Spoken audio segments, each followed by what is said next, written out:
In this morning's Health Watch, how to avoid dangerous slips and falls on ice this winter. Joining us is Dr. Ronald Grelsamer, an orthopedic surgeon at Mount Sinai Hospital here in New York. Good morning, welcome. Good morning, Maggie. Do you see a lot of injuries from people falling on ice? Well, unfortunately, the truth is yes. And of course, our goal is to try to minimize that.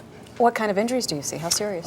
People slip, they land on their wrists. Did they sprain or even break their wrist? They fall forward and they land on their knees. They can even break their knee or break their kneecap. It can be pretty serious. The first thing that I think of when I think of avoiding falls is wearing the right shoes. Absolutely.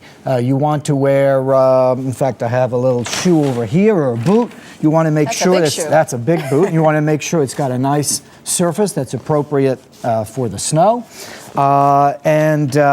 There's some other obvious things. You want to not be text messaging as you walk along.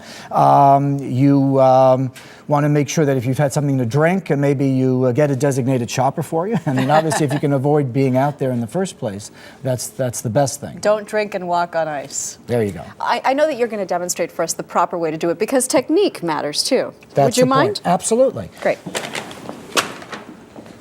If you're walking down the street and you happen to know that it's going to be slippery, it's snowy, it's been icy, whatever, one thing you can do is to simply walk with your feet a little bit apart.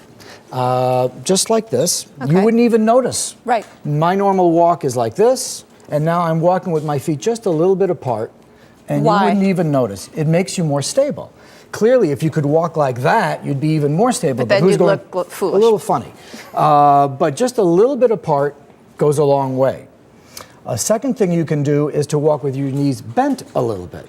Like a skier learns the first day, you want to bend your knees. And again, you don't have to walk like a monkey, but if you just simply walk with your knees bent a little bit and your feet a little bit apart, that's going to give you some stability. What about if you're walking down a hill? Do you also do like a skier? Well, yes, exactly. If you're walking down a hill or steps and you can see that it could be slippery, the best thing to do is to turn sideways.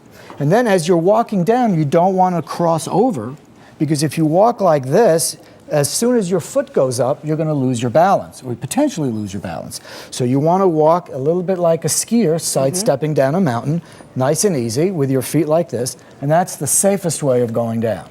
And we have 10 seconds, but I love the point you make about your dominant hand. Can you tell us quickly? If you're right-handed, you should hold your packages in your right hand, or if you're not carrying anything, hold your lapel so that if you do fall, you land onto your non-dominant side. If you're going to injure something, injure your non-dominant side. Because you won't need it as much. There you go. All right, Dr. Ronald Grelsamer. And thank you, Maggie. Thank you so much.